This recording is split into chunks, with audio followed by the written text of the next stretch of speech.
started. Hit it, Amber. Sweet. Well, welcome everyone to Rainforest Alberta to Lunch Without Lunch. I am Amber Rowden, the community storyteller at Rainforest Alberta here in Calgary. We have Bridget Legault, the community manager at Rainforest Alberta in Calgary. If you are new to Rainforest, please introduce yourself in the chat, drop an emoji on the screen or reaction button. I also want to say that this is the first time I've gotten rid of those bars at the top. So if you've been to Lunch Without Lunch before, the bars are gone, I think, except for one. So that's awesome. But Rainforest, we are innovators, doers, dreamers, connectors, builders. We're a community of innovators working to build trust across Alberta. And if you want to tweet or Instagram or TikTok or Facebook, whatever your preferred method of sharing things out on social, you can find our tags at the bottom there, Rainforest AB and Rainforest YEG. So we want to start off with a land acknowledgement. This video is from the Calgary International Film Foundation and the Rosa Foundation. We're going to start off this video. If you are coming from anywhere else in the province, in the country, in the world, please feel free to share your own land acknowledgement in the chat. And as always, if you do want to share a land acknowledgement at the beginning of Lunch Without Lunch, please feel free to reach out to me or Bridget, because we would love to have you share your own land acknowledgement with us at the beginning of Lunch Without Lunch.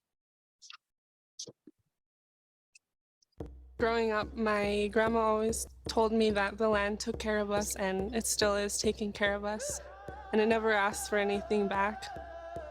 It is a way of life to always honor the environment. It's not something that you just can turn on and off. It's a living daily lifestyle. A land acknowledgement is a way to acknowledge that we're coexisting in this land with the native people, and we should acknowledge that this is actually their traditional territory. But at the same time, we are all guests to this land. The land plays a big factor in who we are. That's what makes us strong. That's what makes us strong people.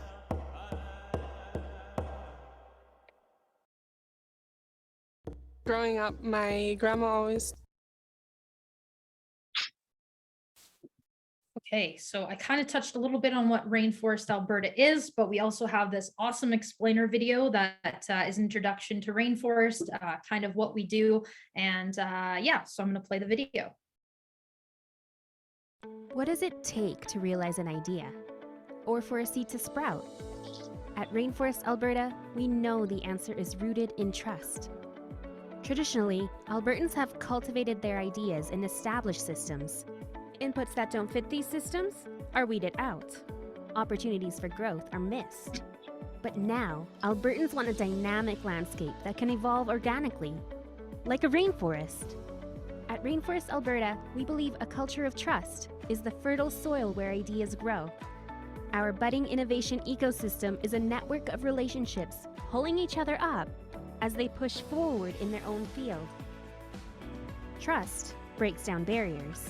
An open, inclusive network increases collaborative innovation. Successful breakthroughs inspire new ideas. A cycle begins. Rainforest Alberta is a movement to amplify trust by cultivating honesty, inclusion, and accountability. How? Our social contract holds us accountable to demonstrate trust across the province. We meet to have honest conversations around collaboration. This leads to more inclusive spaces for everyone to fearlessly build new ideas together. By raising the standard of trust, Alberta's ideas, talent, and resources can be evergreen. Visit rainforestab.ca to sign the social contract and start growing together. We use 6 pillars to guide our conversations and actions, and not all are weighted equally. Like any ecosystem, the right balance is crucial, and these are measured each year through our scorecard assessment. So we just did our scorecard assessment for 2022, and we'll be launching the results February 15th in person at Platform Calgary on the pitch stage. We hope you can all join us to hear the results, and we'll also do a hybrid. So if you can't make it in person, you can definitely see it online, but definitely encourage you to come out in person, and then we'll be releasing the report as well to the community. So culture is one that we weigh the most and focus on the most at Rainforest at 30%. Leaders is another one that we focus on the most at 20%. Resources is 15%. Engaged activities such as Lunch Without Lunch is weighted at 10%. Policy and infrastructure, 15%, and role models is weighted at 10%. So tips to making the most out of Lunch Without Lunch. Please introduce yourself in the chat, what you're working on, what you're looking for, what you can offer. We want to get to know you, so share your LinkedIn, just ways you can connect with other people. Connect with individuals through direct messaging. Put your camera on. It's always great to see everyone's face. Ask questions, stay curious, lead with curiosity. Keep connecting on our Rainforest Slack workspace, and also connect on Inkly, which I'll touch on in a second. Check out lunch notes for a capture of today's chat, which is on our Slack channel. And then our recordings are always posted on YouTube. So if you missed a session, you can go back and watch. Yeah. So each week we focus on a value from our social contract. This week it's pay it forward. And as many of you may know or may not know, we have just worked with Inclusity to work on making the social contract more inclusive. And so me and Bridget will be working on making the language more inclusive and kind of looking at rewriting the social contract. So this language may change, but pay it forward is what we're focusing on today. So I agree to pay forward whatever positive benefits I receive. For every introduction I get, I will provide an introduction to another person. For every hour of advice I receive, I will give an hour of advice to someone else. For every risk someone takes with me, I will take a risk with a different person. So the social contract are 10 values that we work, live, and play by. I was talking to Jade today, and I said that like the social contract values are basically part of my DNA. I saw them and they just resonate with me, and there's something I try to live with every day. So think about how you can pay it forward, not only today, this week, but in your everyday life. If you scan that QR code, you'll be directed to the social contract to sign that. We'll also throw a link in the chat that you can go to as well. So be a part of what's next. Join our innovation ecosystem. We are moving away from Slack. We're still on there, but we're moving away to Inkly, which is digitizing our rainforest community. If there's a question that you're burning to ask that you're not sure about, Inkly is the way to be connected with those that can answer your questions right away. It's about making those connections, continuing the conversation, and really not being afraid to ask those questions. So if you scan that barcode, you'll be connected and you'll be able to join the Inkly platform. We're very excited to be in the midst of this pilot and to really connect the whole community together, to be connected to the resources and the community, to have questions answered. I'll also share that link in the chat as well. So I think that's it for the introduction to the rainforest. Today we had a speaker for today, but in all transparency, the speaker wasn't able to make it. So we are doing some networking and we're going to be talking about our scorecard. So with that, I will pass it over to Bridget. Thanks, Amber. Hi, everybody. Welcome. Lots of newcomers in the chat today, which is fantastic. Feel free to throw up a reaction button now that we can see everybody. If you're new and it's your first time, just so we can see you now. And as Amber said, please feel free to turn on your camera. Look, Pete's, it's probably Pete biking, I can imagine. He even has the camera on. Be careful. If you're eating your lunch, that doesn't matter. We want to be able to connect and see your faces in this virtual setting. So thanks, Marty. Turn it on. Wonderful. Great to see your faces. So as Amber mentioned, we're just kind of taking a little shift in content today, which is A-OK. For those of you who are new, this hour looks different every week. And the majority of our time, we do focus on founders' stories. So startup founder stories told through the lens of our social contract, which Amber was speaking about. So how does team sport, paying it forward, building trust and diversity play into founders building their companies? That's where we focus most of our conversation here in the rainforest. But our roots or our tendrils kind of reach out all over the ecosystem. So I thought it might be a little fitting today to go into some of the detail around not necessarily the role that the rainforest plays, because we like to think of the rainforest as the air within the ecosystem, or the space that fills the white space, because we are about building a culture through the rainforest movement of trust, of diversity, of collaboration. And that really does feed into everything we do in the tech and startup ecosystem, from building companies to the ecosystem support organizations that exist, and there are a plethora of them now in Alberta, the government, various levels of government, the career pivoters, the curious Albertans that are pivoting into tech. All players of the ecosystem are welcome to join in on this conversation about building a trusting ecosystem. Last night, I was invited to an event for corporate innovators. So it was quite fun to learn about how this group of innovators within the corporate world are coming together to learn more about innovation and how to deploy innovation in their organizations better, and learn from each other through that. And it was so fun to shift from a startup mentality to a corporate mentality, which in my past lives I lived in. But what a different world. They were talking about, there were individuals talking about how you can't really be an implementer and a visionary, and you can't be this and a that. But in our world of startups, mainly, a lot of people on founding teams are wearing so many hats and are able to flex and bend among these different roles. And they talked a lot about the silos within organizations and the inability to kind of cross interdepartmentally or cross business units to really build a culture of innovation. And I thought, wow, wouldn't it be cool if we came together, this world of startups and corporate, which some organizations like Plug and Play, and this one I joined yesterday, and on their conversation, they're starting to bridge these gaps between corporate traditional business culture, which we know and love in Calgary, thanks to our oil and gas roots, especially, but other industries as well. And this new way of thinking that we really promote at the Rainforest around startup culture, which is about sharing ideas openly, supporting each other and building them, offering each other resources. So I urge you to go back to, or I'll show the slide again, but to go on to Inkly.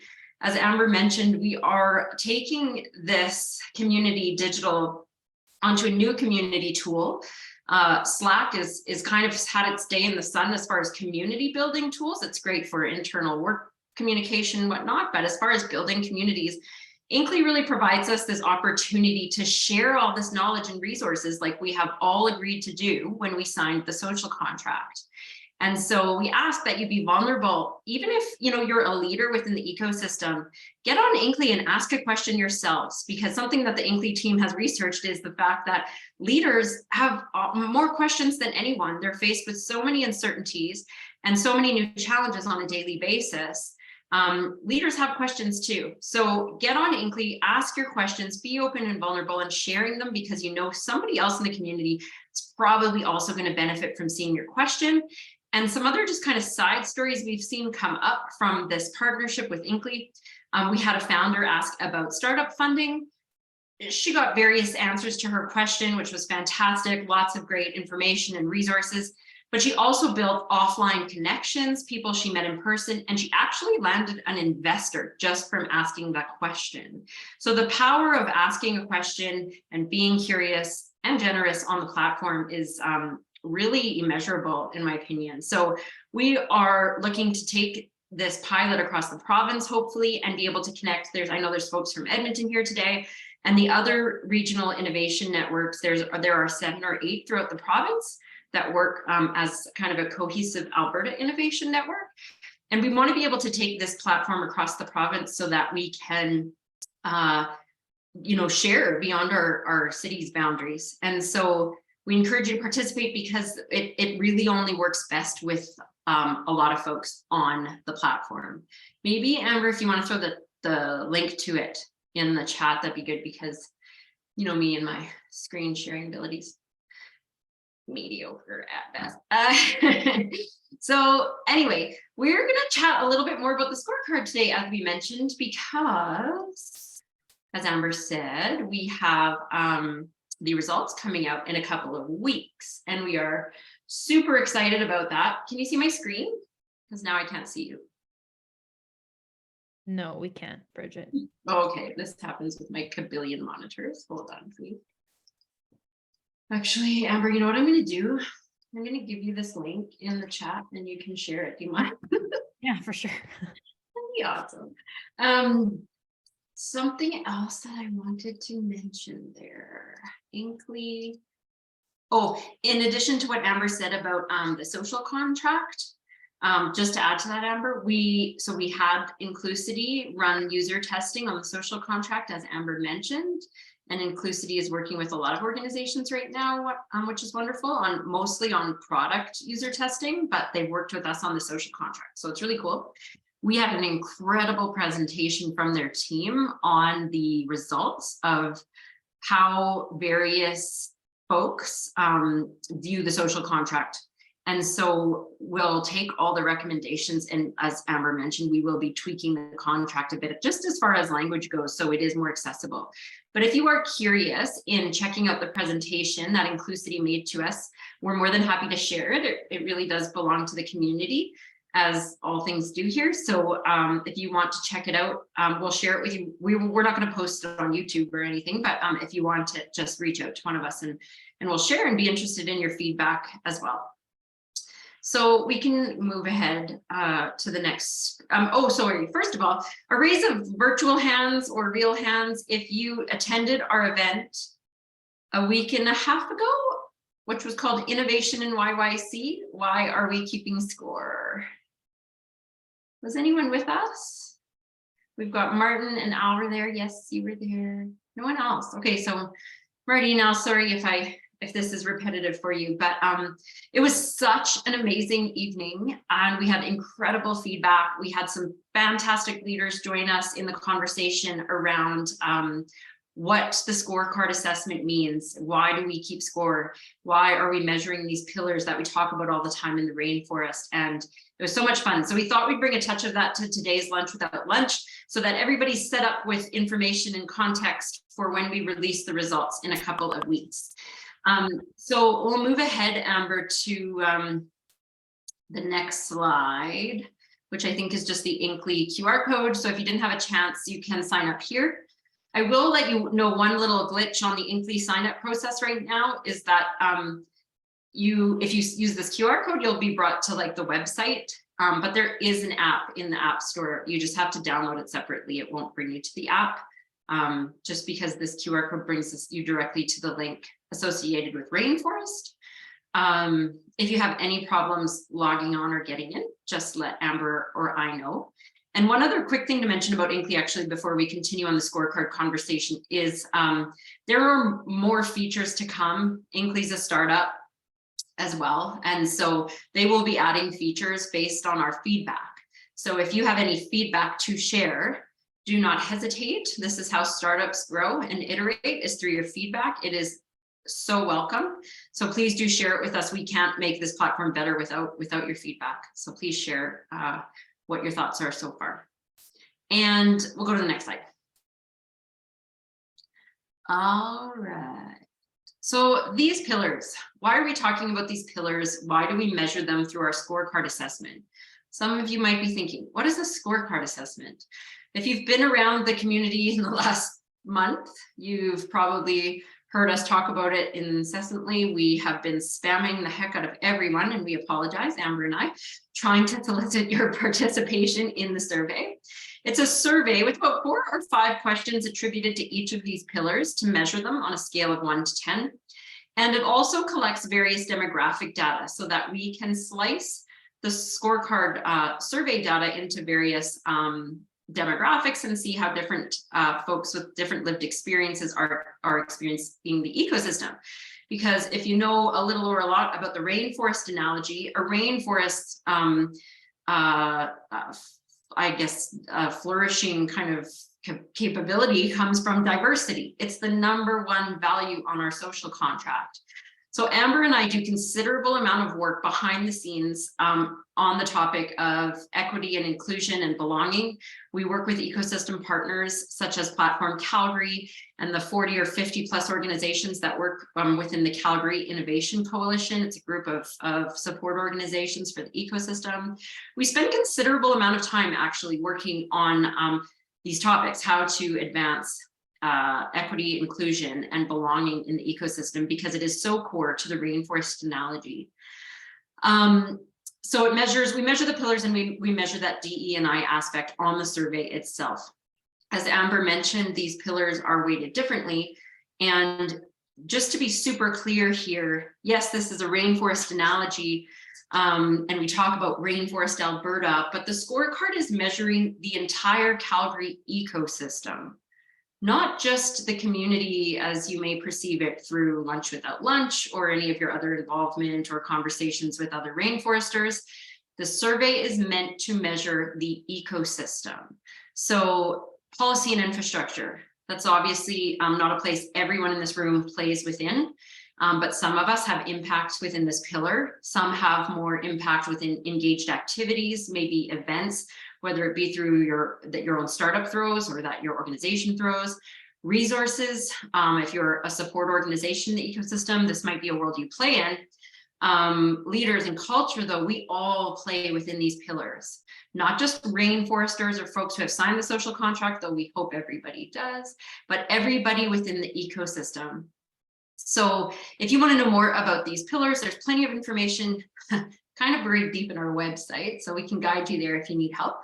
But these pillars were brought on from the book Rainforest Building the Next Silicon Valley, which is the book that our movement is built upon.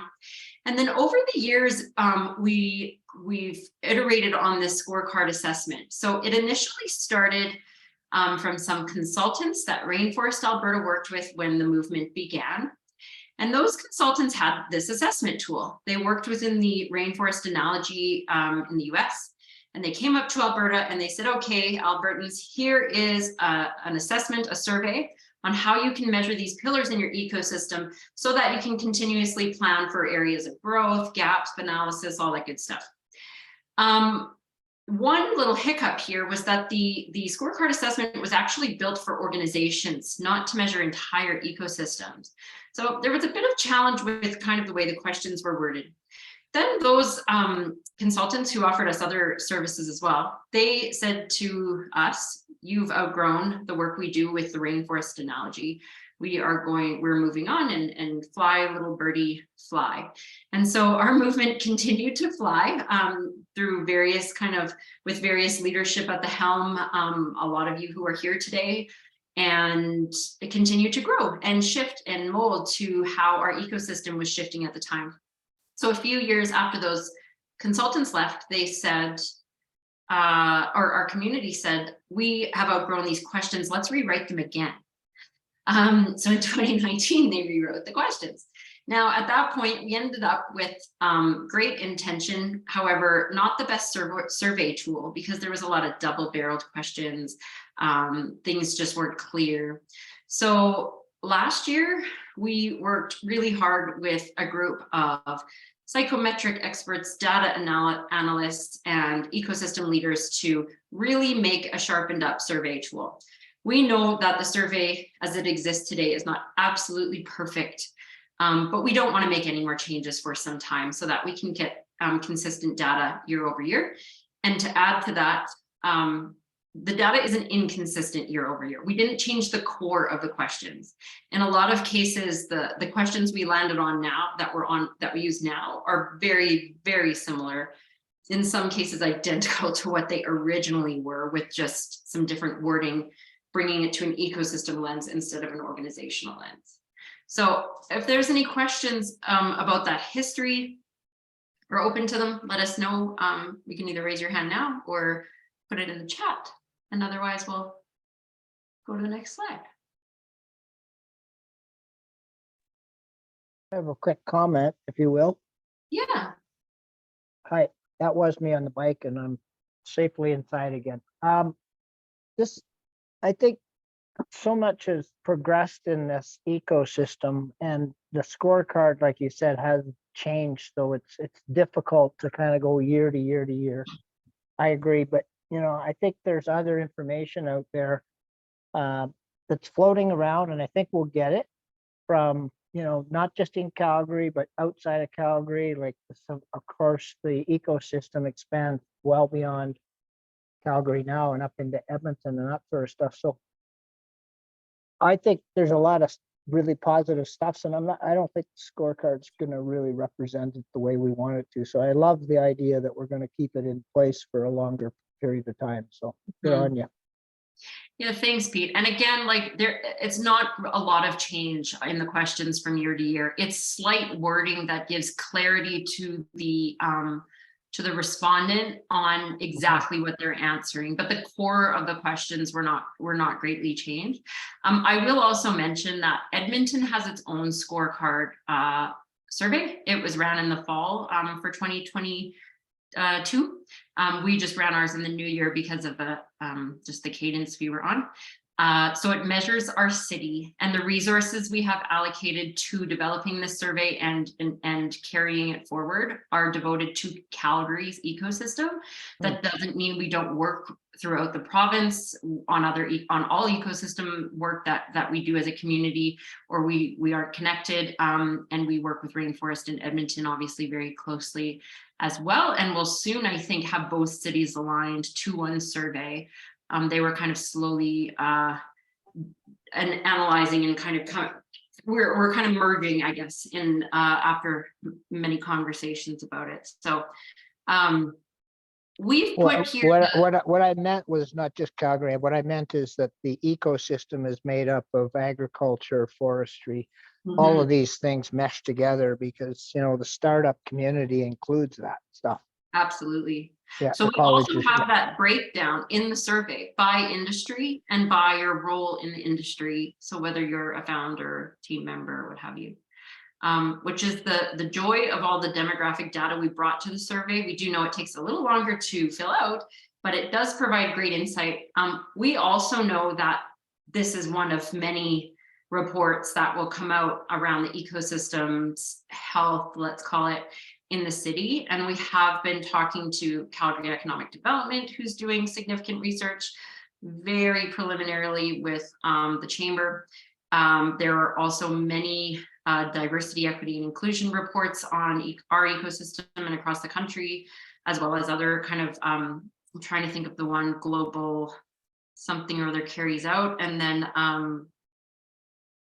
startup genomes reporting as well, which is global. So we know this is just one piece of data, and it's not, it's not perfect data. We did, however, have the largest sample size ever on the most current survey that we'll be reporting on in a few weeks, the 2022 survey, with I think 250, almost 250 participants, which was our goal. We just missed it by a couple of participants, I think.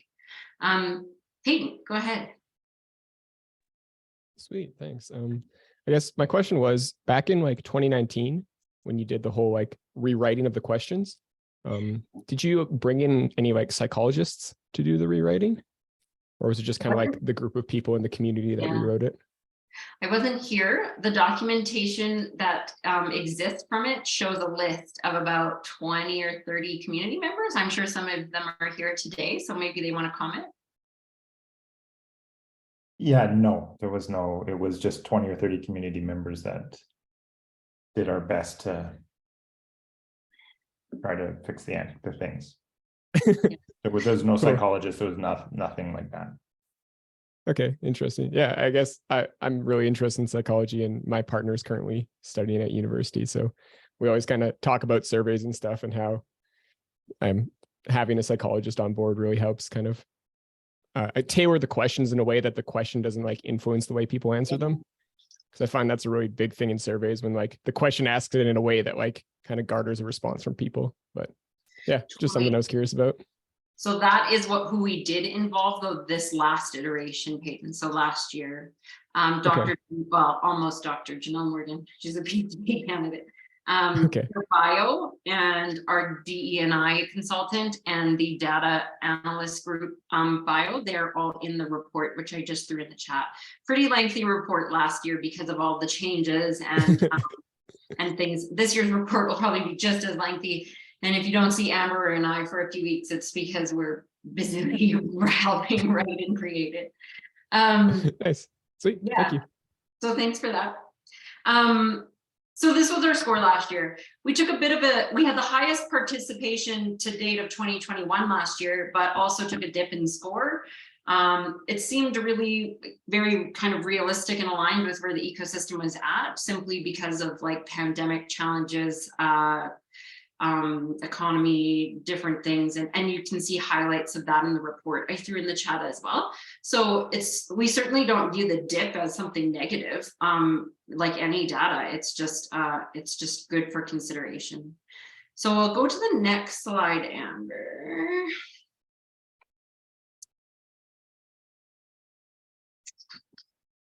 We want to talk, well, this is actually just a nice visual that our founders office, Sync Ventures, created for us about like just kind of year over year data. So you can see that, you know, things have ebbed and flowed a bit. General trend is kind of a very incremental increase for the most part from pillar to pillar. And I'll give you a little hint. I think this year we'll see a nice incremental increase in most pillars again. Very slight, very realistic change, and good results this year coming in a couple of weeks. So we'll share that soon, and we'll go to the next slide. This image is also in the report, so if you want to dig into it further, and there's a lot of analysis there to read if you care to do so. So some of the key takeaways from last year's report, I say last year because, you know, 2022's results are what's next. These were the key takeaways that we identified through both the quantitative and qualitative data. So there is option for comments to be left among each pillar, and that is what was analyzed. And these are not new topics, and we very much expect and have seen hints that these are similar takeaways that we'll see in the 2022 survey.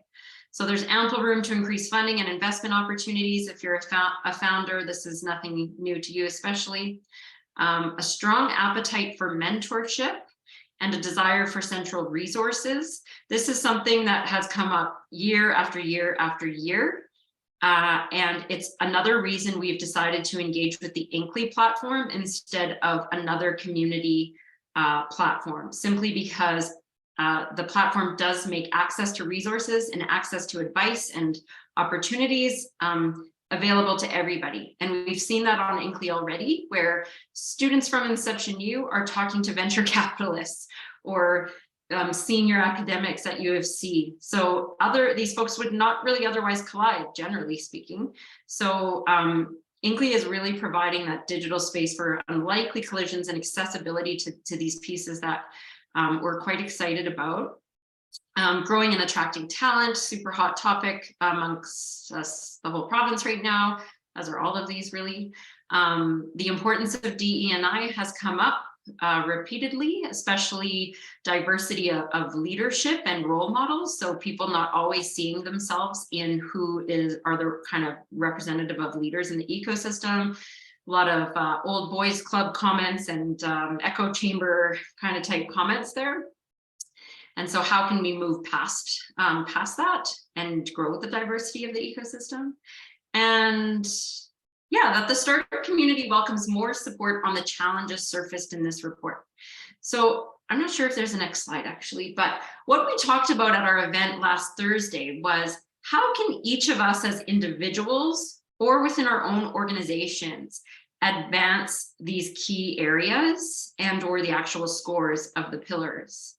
And again, this isn't Rainforest job. And if it is, we're all part of Rainforest as individuals. We represent our companies. So how can we all move some of this stuff forward? Everybody's got their opinions, but we also have to have room in our agenda, individual agendas, to kind of move the needle. So what does this look like? And that's what we'll kind of go into our breakout rooms today to discuss. And hopefully that will create some optimism and some excitement around the results we'll be presenting on the 15th of February. Again, as Amber mentioned, that will happen at platform on the pitch stage. It will be hybrid, but we strongly encourage you to come down in person. We'll expect to have some great role models join us in that conversation in a couple of weeks. So come and join us that day. Is there another slide, Amber? No. No, the end. Okay, we can stop sharing. Some of the questions, so what we did last Thursday, and some questions that we discussed, and I will throw some of these in the chat to spur on your conversation. Again, if you're new to Rainforest, we like to spend a lot of time connecting, colliding, building trust, getting to know each other in breakout rooms when we're virtual, or obviously in person when we're in person. But some of the questions we asked and had some really, really juicy discussion on at the Thursday event were things like, how might we improve access to guidance and mentorship in the ecosystem? Or how might we foster increased diversity of our leadership? How might we bridge the gap between education and work experience in the ecosystem? And we also asked, how might we reduce barriers to accessing funding from either government or other funders? There were more. We talked about how to increase early stage funding and all of these types of questions. So what we did on Thursday was we asked everybody to approach these questions with a curious mindset, not with a solutioning mindset. So if I were to ask you, how could we increase early stage funding in the ecosystem? Try to position your thought as another question to spur on more conversation and to spur on more curiosity, because we found that when we did that last Thursday, we just had, I don't even know how to articulate it. Maybe someone who was there could do it better. But it prompted some really, really interesting thoughts and discussion, and I think really tweaked for some people how they can, as an individual and in their organization, really move the needle on some of these pieces. So again, I'll put these questions in the chat. You can go off these questions or any other questions you might have about some of the key takeaways or the scorecard itself, and try to fall in love with the problem, not the solution. Yeah, fair enough. Yeah, try to position your thoughts in a curious way instead of a solutioning way. So we'll go into some breakouts. Does anybody have any questions, thoughts, concerns, things they want to get off their chest?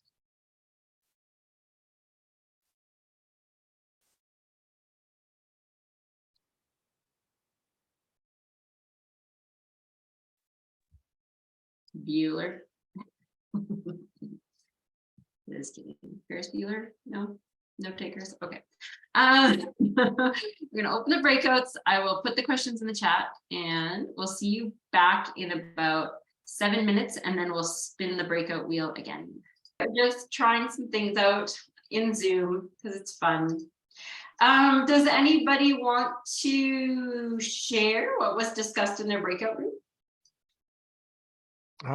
All ours filled up the time with just introducing everybody introducing themselves, and I was looking for the topics in the chat. I didn't see the topics in the chat, but the reality is we only had about 1 minute left to talk about the topics anyway. So I'm sorry that they were in the chat. Can we put them in there again right now, Amber, maybe?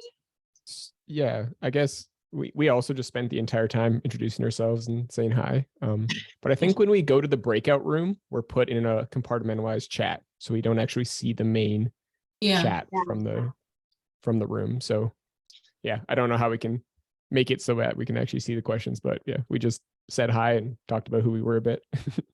Yeah, we got like brief flashes of the questions, and we're like, what was that? And then they were gone. We're like, what are we supposed to talk about? Sorry, guys, someone should have came back and told us. We had thought we broadcasted them across, but we hadn't, so our bad, sorry. yeah, well, we had fun introducing each other to everybody and having a chat just about that, so it wasn't anything negative. Awesome. Great. Well, that is the also point of breakout rooms, is just connecting, meeting new folks, sharing what you have to offer and what you need help with. That's what we generally like to do. Marty, would you like to share? I can't figure out how to get this whiteboard off the screen, so I'm sorry. Thank you. Yeah, hi, folks. We actually, we couldn't see the questions, but we figured out we would focus on trying to answer the question of how do we improve diversity and inclusivity in our leadership. And actually, Olivia had some excellent ideas that she's actually, we always say about what am I going to do about this today, tomorrow. Olivia's working on it. Olivia, would you be up for talking about what you were planning to do? Yeah, so we were looking at how do we remove the barriers of leadership and the barriers to leadership, I guess, when we think of diversity and inclusion. And so I wanted to highlight something that we have in our business plan at Smitten, which is that as we scale and grow, we want to reserve a certain amount of our workforce to people who are often discriminated against when they're looking for employment opportunities. And typically, right now, we look at the obvious biases, so, you know, race, color, sexual orientation, but there's a lot of invisible biases as well that we don't address. So barriers to education is often something that will prevent you from being considered for an employment opportunity, or housing security, which so many people are facing now. But there's such a large group of people that just want to be considered. They have the drive, they're ready to learn. So I think mentorship is really, really important. And that's what we're trying to do, is take a percentage of our workforce, provide that opportunity, and then have our top talent mentor them as they move through the company so that we can remove some of those barriers and have equal opportunity. That's fantastic, Olivia. An intentional and a wonderful example of taking some of these results and data and implementing it into your contributing area of the ecosystem. It's fantastic. Does anybody want to comment or ask Olivia any questions? If she's open to it? Yeah, of course.